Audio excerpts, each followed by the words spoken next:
Welcome to Merriam's Online Academy.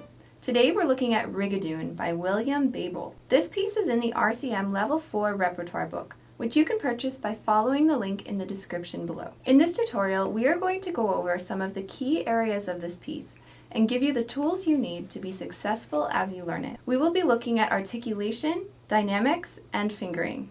So let's get started. Alright, so this is a really upbeat, fun piece that I think you'll really enjoy when you get to learn it. So let's play just the beginning for you.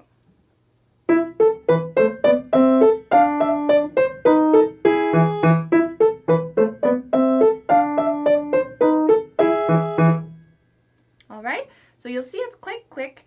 It has a lot of staccato notes in it, and that becomes really important later on. But for now, let's take a look at our fingering. So you'll see we have lots of fingering written. In our right hand, we start with 1, 3, 1. Now this is kind of a strange fingering because we have E, A, and B. So we go 1, 3, and then 1 right away again. Then we can step up our fingers. Back down to A, 5 to F, and then we step all the way down, cross 3, G sharp. And we repeat that fingering again for the next bars. Here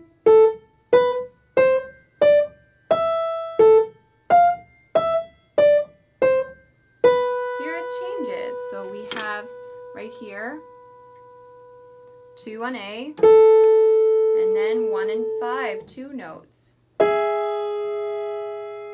Okay, so it's pretty straightforward as long as you're following the fingering very closely. The notes move mostly by step, and then of course you saw occasionally, like here and here, we've got some jumps.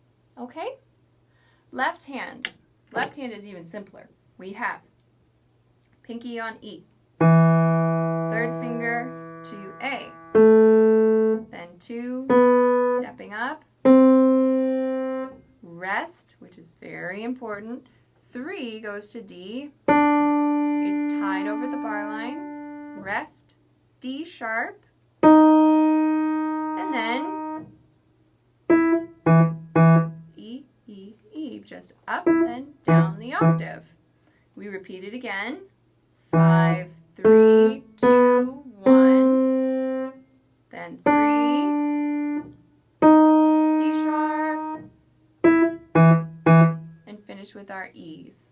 All right? So, let's put that together nice and slowly. Here we go. 1 and 2, and 1 and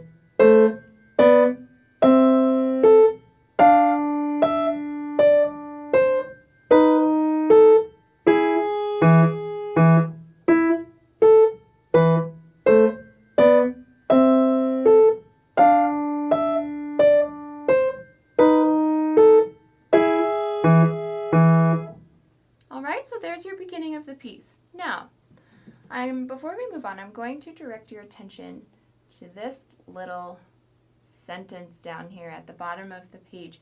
It says, most quarter notes may be played detached. Now, most quarter notes, well, look at the piece.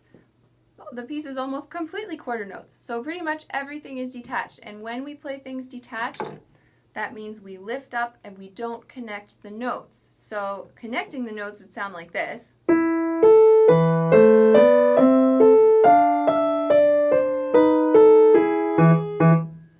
And in some pieces that would be very nice. But in this piece we want it to be uplifted and energetic, and to do that we play detached. So we make space between each note. Because this piece is so fast, these spaces end up being faster too, and we end up playing little staccatos.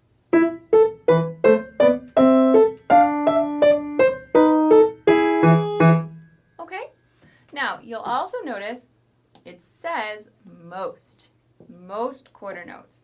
This is because sometimes our quarter notes have they've got slurs on top of them, like this one.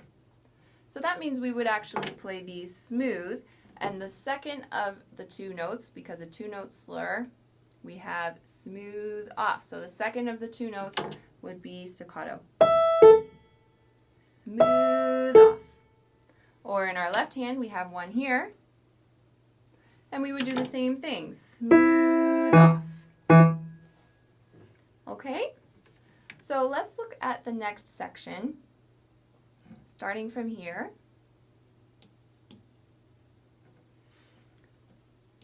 We have 2 on E in our right hand, and we're just stepwise motion to start. And then we skip to D. Now look at the next finger number. Our next finger number is 3. So if our 1 is on D, we go 3 to E, we skip our finger number 2. Cross over. And then we've got to stretch all the way right here. So we start on 3. We have to stretch all the way to 1 here. Then 5 to C. 4 and 1 at the same time.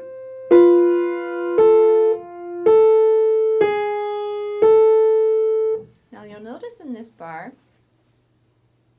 the half note holds for 2 beats. So when we have 4 and 1, we actually start with 4 and 1, and we go to 4 and 3. Okay, so it'll sound like this.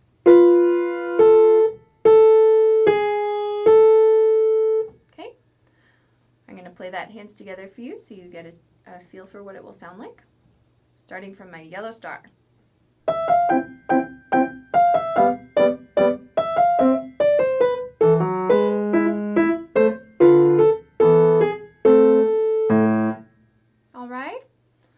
Our left hand has thirds descending. So we have 1, 2 on C and E, and then 3, 5 on B and G. And then 3 and 5, B and G. C alone. Then some eighth notes with some sharps. E, F sharp, G sharp. Then just 1 to 5, A, D. 1 and 4, so again, it's an interval of a fifth, but we're using fingers 1 and 4. And then an interval of a third, but we're using fingers 1 and 2. It's kind of crazy. And then E alone. All right? So the only other thing to note in this section is the articulation. Here we have those slurs I was talking about, meaning we go smooth off, and smooth off, smooth off, smooth off. So we do 2 in a row, then all detached, smooth off. All right?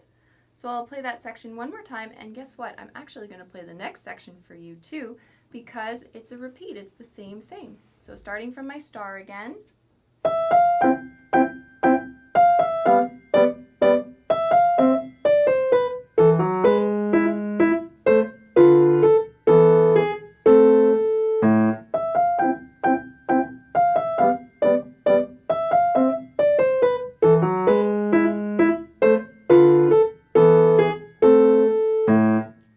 And there we have it. So there's our middle section.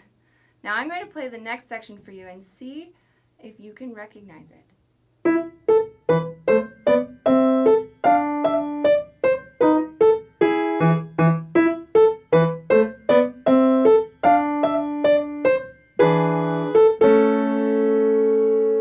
So it's pretty much exactly the same. The only spot that is different is right here.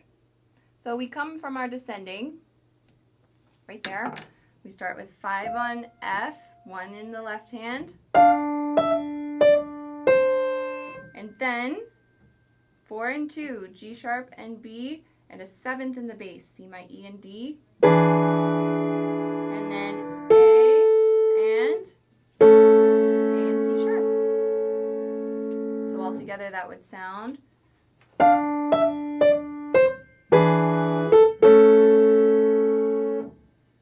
there are the notes for the whole piece. So that's that. Now let's take a little survey of our dynamics here. We have mezzo forte to start, mezzo piano to repeat it. So remember, one of the most important things in piano is to never repeat the same thing the same way twice. So here we're playing the same notes but different dynamics. Then we do the same thing, mezzo forte, mezzo piano, but with our second theme. Then we play mezzo forte for our first theme again, and instead of going to mezzo piano for our repetition, we go even louder to forte. All right, so I'll play the whole thing for you. Here we go.